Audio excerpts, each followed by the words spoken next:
Hello AS Chakravarthi గారు, welcome to social post. Thank you Nihal గారు. మీకు మీ ఛానల్ వారికి ఒకసారి ధన్యవాదాలు చెప్పుకుంటూ కార్యక్రమంకి వెళ్దాం. ఎస్ సార్, ఈ వారం బ్యాంక్ నిఫ్టీ కనుక మనం చూసుకున్నట్లయితే ఎలా ఉండబోతుంది? ఇంకోటి అంటే ఫెడ్ ఇంట్రెస్ట్ రేట్ అనేది మనకి ఈ వారం తెలియనుంది. సో ఎలా ఉండబోతుంది? ఒకవేళ అది పాజిటివ్ వస్తే మార్కెట్ ఎలా రియాక్ట్ అవుతుంది? ఒకవేళ అది నెగిటివ్ వచ్చినట్లయితే మార్కెట్ ఎలా రియాక్ట్ అవుతుంది? మెయిన్ మన రూపీ వాల్యూ పరిస్థితి ఏంటి? నిహాల్ గారు, ఫస్ట్ ఆఫ్ ఆల్ వచ్చేసరికి ఫెడ్ మీటింగ్ అనేటువంటి 16-17 తారీఖులో ఉంది. అంటే మనకి ఇక్కడ నైటు, వాళ్ళకి అక్కడ పగలు డెసిషన్ తీసుకుంటారు. 17 తారీఖు మనం నైట్ వచ్చేసరికి అక్కడ డెసిషన్ తీసుకుంటారు. మనకు గురువారం మార్నింగ్ మీద దాని రిఫ్లెక్షన్స్ ఉంటాయి. నాకు తెలిసినంత ఫెడ్ న్యూట్రల్గానే ఉండొచ్చు మేబీ. అయితే they want the coming situations. అందువల్ల ఇంట్రెస్ట్ రేట్లు తగ్గిస్తూనే జరగదు. ఇప్పుడు ఓకే, న్యూట్రల్గా ఉంటారు, ఏం టచ్ చేయరు, స్టేటస్కో మెయింటైన్ చేస్తారు. బట్ పెంచుతా అని వారం చేయొచ్చు, భవిష్యత్తులో పెరగచ్చు అని వారం చేయొచ్చు. అంత పాజిటివ్గా ఏం చెప్పరు, ముందే చెప్తున్నాను. ఫెడ్ మీటింగ్ అనేది అంత పాజిటివ్గా ఉండదు. ఎందుకంటే నీకు కెనిన్ వార్ష్ అనేటువంటి వ్యక్తి నేను ఒక మాట కూడా అన్నాడు, మేము ఎకానమీ గురించి మాట్లాడటం కోసం రాలేదు, పొద్దు సమానం మేము స్టేట్మెంట్లు ఇవ్వం, మేము తీసుకునే నిర్ణయాలు గుమ్మనంగా తీసేసుకుంటాం అన్నాడు. నేను అంతకుముందు పావెల్లాగా స్పీచెస్ ఏమి ఎక్కువసేపు స్పీచెస్ ఇవ్వను, పొద్దు సమానం అర్థమైంది, మీడియా ముందుకు వచ్చి మాట్లాడని చెప్పేశాడు. నా డెసిషన్స్ ఏవో నాకు ఉంటాయి, నేను మార్కెట్ని బేస్ చేసుకొని డెసిషన్ తీసుకొని నేను మార్కెట్ మీద ఇన్వాల్వ్ అవుతూ మార్కెట్ గురించి నేను మాట్లాడని చెప్పేశాడు కెనిన్ వార్ష్. అర్థమవుతుందా? అంటే అతనికి ఏదో ఒక ఐడియా ఉంది. ఏదో వాట్ ఎవర్ మేబీ న్యూట్రల్గా ఉంటుంది. ఏదైనా చెప్తే కొంత వారం చేయొచ్చు ఎకానమీ గురించి, అంతేగాని తగ్గిస్తాను ఇంట్రెస్ట్ రేట్ అనే పాజిటివ్ మటుకు ఉండదు. నెంబర్ 1, 17 తారీఖు ఫెడ్ డెసిషన్ అలా ఉంటుంది. That's my feeling. ఎందుకంటే మళ్ళీ ఇందా చెప్పాను, ఇన్ఫ్లేషన్ 4.2% అండి, అన్కంట్రోలబుల్. మీకు అన్ఎంప్లాయ్మెంట్ 4.3% అండి. మీకు జాబ్ క్లెయిమ్స్ పెరిగిపోయినాయి, 2,19,000 జాబ్ క్లెయిమ్స్ జూన్ 6వ తారీఖు అయిపోయిన వారంతో పోల్చుకుంటే. మీకు అర్థమైందా? 16 months అయ్యి జాబ్ క్లెయిమ్స్ పెరగటం అనేటువంటిది. ఇక్కడ ఓవరాల్గా చూసుకున్నట్టయితే ఎకానమీలో మీకు గ్రోత్ రేట్ వచ్చేసరికి 2.3 and 2.5 ఆ మధ్యలో ఉంటుంది. అయితే ఒకటి మటు వాస్తవం, అమెరికన్ ఎకానమీ అంత పెద్ద economy, $32 trillion economy, $32 trillion economy, 2.3 to 2.5 growth rate, GDP growth rate అంటే మంచి గ్రోత్ రేట్. అది అదంత తక్కువ గ్రోత్ రేట్ ఏం కాదు. వాళ్ళు అది ఇంత నెగిటివ్ మార్కెట్లలో కూడా, ఇంత నెగిటివ్ వరల్డ్ కండిషన్స్లో కూడా they are going to record 2.3 to 2.5 అంటే అది మంచి అక్కడ హైలీ డెవలప్డ్ కంట్రీ కదండి. It's viable growth. ఇప్పుడు అదే ఇండియా ఉంది, 9 రికార్డ్ చేసినా కూడా గొప్పే కాదు.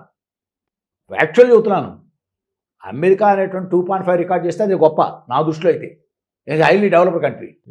India still today is a developing country, not developed country. అందువల్ల మనం 9% జీడీపీ గ్రోత్ రేట్ రికార్డ్ చేస్తే కూడా అంత గొప్ప విషయం కాదు. ఎందుకంటే మనం మొత్తం ఎత్తేస్తే 146 crores పాపులేషను, మన జీడిపి ఎంత అనుకున్న రూపాయలు చూసుకుంటే మరీ దారుణం, 3,56,000 కోట్లే.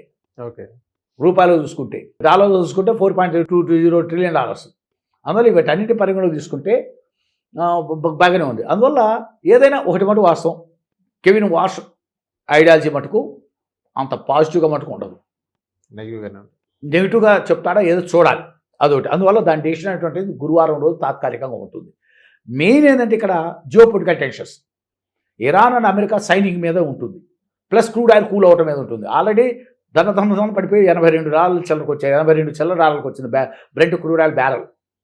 అది కొట్టుకుంటూ ఆమె $60 వచ్చేసింది అనుకోండి, టపా పడతా వచ్చింది అనుకోండి. ఓ రోజు $10, ఓ రోజు $10 కొట్టేశాడు అనుకోండి, మీకు వరల్డ్ మార్కెట్కి అది ఒక గుడ్ సైన్. అర్థమవుతుంది. ఆటోమేటిక్గా 24,500 ఈజీగా వచ్చేస్తుంది నిఫ్టీ. అందుకే చెబుతుంది, తేడా పడితే 24,000 నుంచి 24,500 దాకా కూడా నిఫ్టీ ఛాన్సెస్ ఉన్నాయి, బీ కేర్ఫుల్ అని చెబుతుంది. అందుకు ఏదేమైనా నా దృష్టిలో అయితే మటు కరెక్షన్ ఎప్పుడు వస్తుందంటే, ఇండియాలో జూలై 8-9 తర్వాత మంచి కరెక్షన్ ఉండాలి, లేదా తెప్పించుకుంటే ఆగస్టు 7-8 తర్వాత మంచి కరెక్షన్ ఉంటుంది నా లెక్కనైతే, ఇండియాలో కానీ వరల్డ్ వైడ్ కానీ. అందువల్ల ఈ నెలలో అంత ఎక్స్ట్రీమ్ కరెక్షన్స్ అయితే నేను ఎక్స్పెక్ట్ చేయట్లేదు.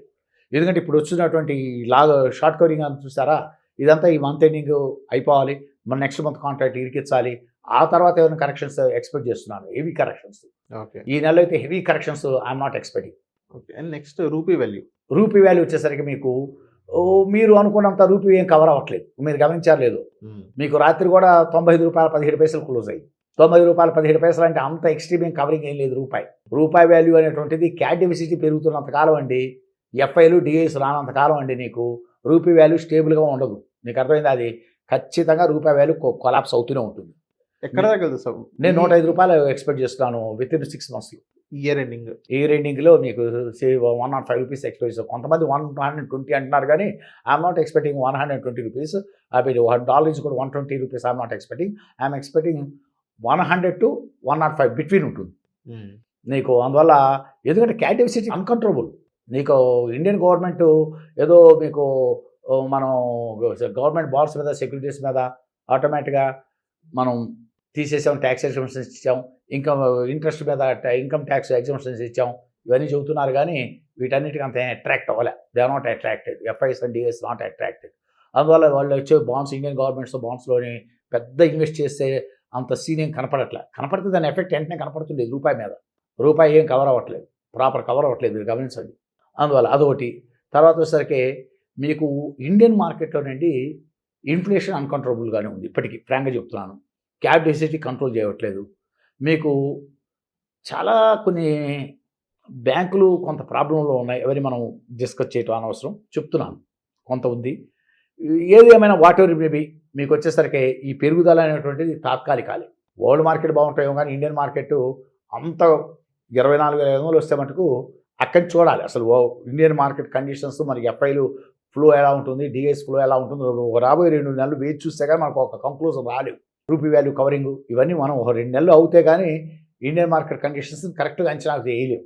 ఇప్పుడున్న కండిషన్స్ అయితే మటుకు, యాజ్ పర్ ప్రజెంట్ సిచ్యువేషన్స్ అయితే మటుకు అంత గొప్ప ఆశాజనక ఏమీ లేదు. మార్కెట్లన్నీ పెరుగుతుంటే పడుతుంటాయండి. షార్ట్లో ఉన్నారు, కవర్ చేయించాలి, పెరుగుతాయి, కవరింగ్ అయిపోయింది, మళ్ళీ కొడతారు, ఎవడాటో ఆడదే. ఏమో what ever it may be, final conclusion వచ్చేసరికి మీకు జియో పొలిటికల్ టెన్షన్స్ మీద చాలా డిపెండ్ ఉంటుంది. తర్వాత రూపాయి వాల్యూ కూడా మనం డిస్కస్ చేసుకున్నాం. తర్వాత వచ్చేసరికి క్రూడ్ ఆయిల్ తగ్గుతుంది, కూల్ అవుతుంది. ఇప్పుడు బ్యాంక్ నిఫ్టీ వచ్చేసరికి నెక్స్ట్ వీక్ వచ్చేసరికి రెసిస్టెన్సెస్, సపోర్ట్స్ ఎలా ఉంటాయో డిస్కస్ చేస్తున్నాం. నిన్న శుక్రవారం 12వ తారీఖు జూన్, ఓకేనా, బ్యాంక్ నిఫ్టీ క్లోజింగ్ వచ్చేసరికి 56,815 రౌండ్ ఫిగర్ చేసి చెప్తున్నాను. 56,815 క్లోజ్ అయింది. మీకు R1 రెసిస్టెన్స్ 1 వచ్చేసరికి 57,420. ఓకే, అక్కడ కనుక క్రాస్ అవుతే నెక్స్ట్ 57,850, అది కూడా క్రాస్ అవుతే 58,450 R3. అది క్రాస్ అవుతే మటుకు అది చాలా కష్టం. 58,450 అది క్రాస్ అవుతే మీకు R4 వచ్చేసరికి స్ట్రాంగ్ రెసిస్టెన్స్ ఉంటుంది bank Nifty coming days 58,900 to 59,350. Okay, మళ్ళీ చెప్తున్నాను, 58,900 to 59,350 strong resistance zone to the bank Nifty. అది దాటం అనేది ఇప్పుడున్న కండిషన్స్లో చాలా చాలా కష్టం. ఎంత గుడ్ న్యూస్ వచ్చినా అక్కడ రాంగ్లో బ్యాంక్ నిఫ్టీకి షేక్ అవ్వాలి. ఓకే, అది మనసులో పెట్టుకోండి. అదేవిధంగా సపోర్ట్స్ వచ్చేసరికి కిందకు వచ్చేసరికి బ్యాంక్ నిఫ్టీ ఏదైనా కరెక్షన్ స్టార్ట్ అవుతే సపోర్ట్ 1 వచ్చేసరికి 55,850. అది కూడా బ్రేక్ డౌన్ అయింది అనుకోండి, నిలబడలేక సపోర్ట్ 1. మీకు సపోర్ట్ 2 వచ్చేసరికి 55,380. అక్కడ నిలబడలేక బ్రేక్ డౌన్ అయింది అనుకోండి 54,950. అక్కడ కూడా నిలబడలేకపోతే స్ట్రాంగ్ సపోర్ట్ జోన్ వచ్చేసరికి బ్యాంక్ నిఫ్టీకి అది కట్ అవటం ఇప్పుడున్న పరిస్థితిలో చాలా చాలా కష్టం. S4 సపోర్ట్ 4 వచ్చేసరికి చాలా చాలా కట్ చేయటం అనేటువంటి ఇప్పుడున్న కండిషన్లో 53,900 టు 53,300 జోన్లో చాలా స్ట్రాంగ్ సపోర్ట్ వస్తుంది బ్యాంక్ నిఫ్టీకి. అక్కడ మటుకు అసలు కట్ చేసి కిందకి వెళ్ళే క్వశ్చన్ లేదు బ్యాంక్ నిఫ్టీ. మళ్ళీ చెప్తున్నాను, స్ట్రాంగ్ రెసిస్టెన్స్ జోన్ వచ్చేసరికి మీకు 58,900 నుంచి 59,350.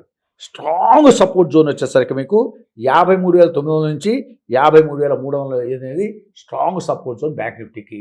అందువల్ల నెక్స్ట్ వీక్లు 2 ప్రధానమైన ఉన్నాయి.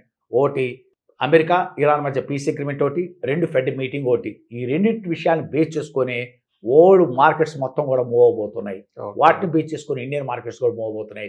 ఈ final conclusion, FIs and DS not interested in Indian markets. ఎందుకంటే ఇంత నిన్న పెరిగినప్పుడు కూడా వాడు నెట్ సెల్లర్స్గానే ఉన్నారు, నెట్ బయర్స్గా కన్వర్ట్ అవ్వాలి క్యాష్ మార్కెట్లో. ఒక్క ఓన్లీ అగ్రెసివ్ బై చేసింది ఎవరంటే డిఐసీ. నిన్న వాడు చాలా అగ్రెసివ్ బై చేశారు నిన్న. అయితే any whatever it maybe, wait and watch. Next week అనేటివి ఒక దశ తీసుకోవడానికి వరల్డ్ వైడ్ మార్కెట్స్ అన్నిటికీ అవకాశం ఉంది. అందువల్ల కేర్ఫుల్గా నెక్స్ట్ వీక్ మటుకు బుధవారం నుంచి చాలా కేర్ఫుల్గా ఉండండి. Okay, okay. Thank you, Nihal garu, to giving this opportunity to you and your channel, Social Post. Thank you, sir.